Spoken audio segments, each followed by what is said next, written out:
Bom, mas e aí? Então, assim, a educação infantil, como que a gente pode falar da educação especial hoje em Mogi Guaçu? Então, é uma Tá. educação especial que você olha e fala, é isso mesmo, né? Como... A gente avançou na educação Uhum, especial em específico, porque assim, embora tenha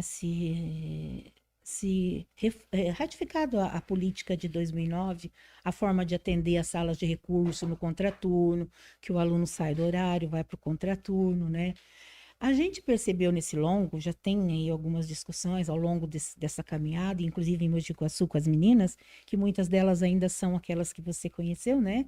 Que estão do primeiro concurso, é que assim, se a educação, se a sala de recursos, os professores do AEI, uma das ações dele é ajudar a escola a pensar em estratégias, né? E se esse professor não está lá, porque ele está no contraturno do que o aluno estuda, a gente não viu muito avanço na escola. Você até avança com o aluno na sala de recurso. Você tem o seu plano de sim, atendimento, sim. as meninas É sabem mais onde querem técnico, chegar. né? É Isso. técnico, é o É. Ele atendimento foi individualizado e colocado, isso, técnico. ele foi Uhum, colocado numa perspectiva que a gente pode falar uma abordagem clínica. A sim. gente viu que não serviu para a escola isso, entendeu, Uhum, Adriana? para incluir de É, verdade. porque, Uhum, porque assim, é como clínico, ele vai lá, mas os desafios estão na hora da proposta do sim. currículo, de acesso às atividades. Que é um desafio para nós, enquanto clínicos Exatamente, também, né? exatamente. Se eu não estou lá, eu não ajudo esse professor a pensar, como é que eu vou dar a oportunidade desse professor mudar? Então a gente começou já, a gente vem há um bom tempo incomodado com isso, não somos só nós, a gente percebe que isso é uma prática que tem incomodado muitas cidades, já existe discussões. A gente começou a pensar, bom, nós então precisamos estar lá. Mas aqui em Mogi Guaçu nós temos uma grande barreira que é o concurso das meninas, né? Eu não consigo fazer com que elas estejam, a carga horária delas é reduzida, foi questões trabalhistas, elas ganharam esses direitos, tudo. Nosso ATPC é durante o período de A TPC são sexta-feira, as reuniões que elas fazem para poder. para poder trabalhar. Na carga horária, dos outros professores, ele acontece pós a carga horária. Elas pediram redução da carga horária com crianças e colocaram o ATPC dentro do período. Que, quando eu penso como formadora, para mim é vantagem, porque toda sexta-feira eu tenho essas meninas para eu formar, Para para estar elas com atenderem a vocês, para vocês escola, estarem trabalhando. ou elas estarem na escola. Do ponto de vista da coordenação, isso para mim é uma vantagem. Porém, quando você pensa para que elas possam realizar tudo que está dentro do trabalho delas, da função delas, não viabiliza. Porque, por exemplo, o ATPC dos professores é noturno, o delas é diurno. Ah, como que elas se encontram, né? Uma Então barreira é uma física. barreira física, exatamente. Uhum. Então a gente pensou algumas ações. E como existe aí um princípio que se chama o ensino colaborativo, embora é uma perspectiva diferente, onde eles pensam em dupla docência, dois professores, um especialista e outro não na sala, o tempo todo, os dois agindo num conjunto, não só com aquela criança, enfim.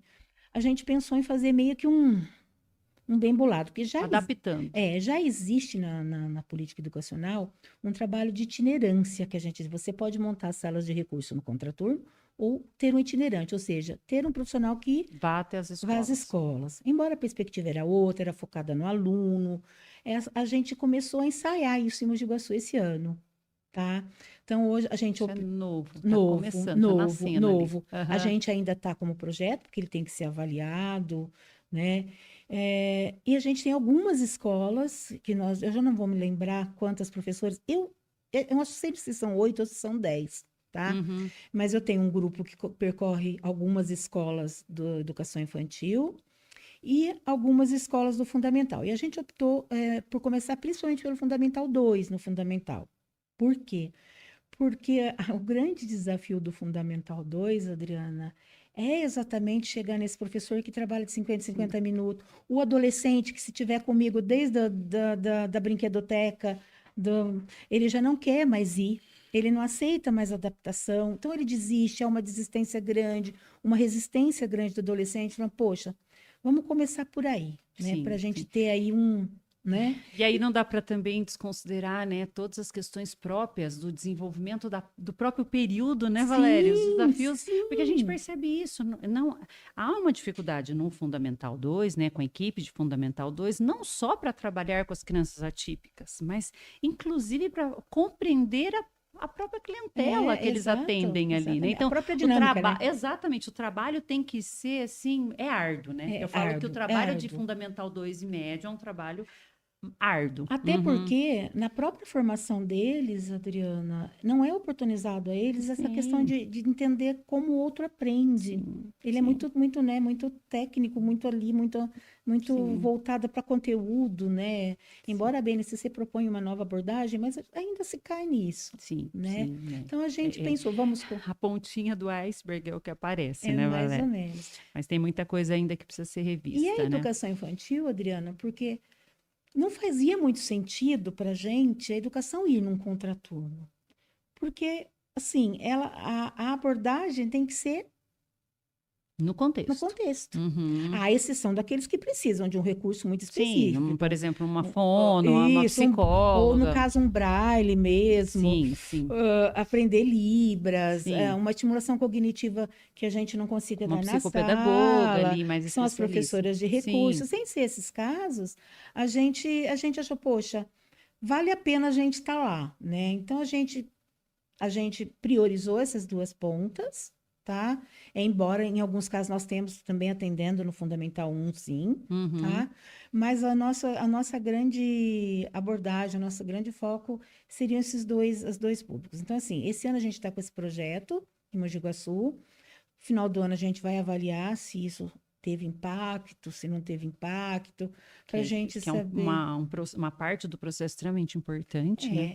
E Uhum, até porque nós temos o desafio de virar a chave das nossas professoras, né? É diferente, né? Você sim, trabalhar numa sala atendendo e você ter que ir para dentro da escola e o teu foco muitas vezes é o ambiente. Porque você tira o foco da criança sim, quando você está lá. sim, Eu olho para a criança para sem eliminar a dúvida. barreira da, Uhum, da acessibilidade ao currículo, a todas as, né, sociais, a tudo que você tem em volta ali, né? tá certo.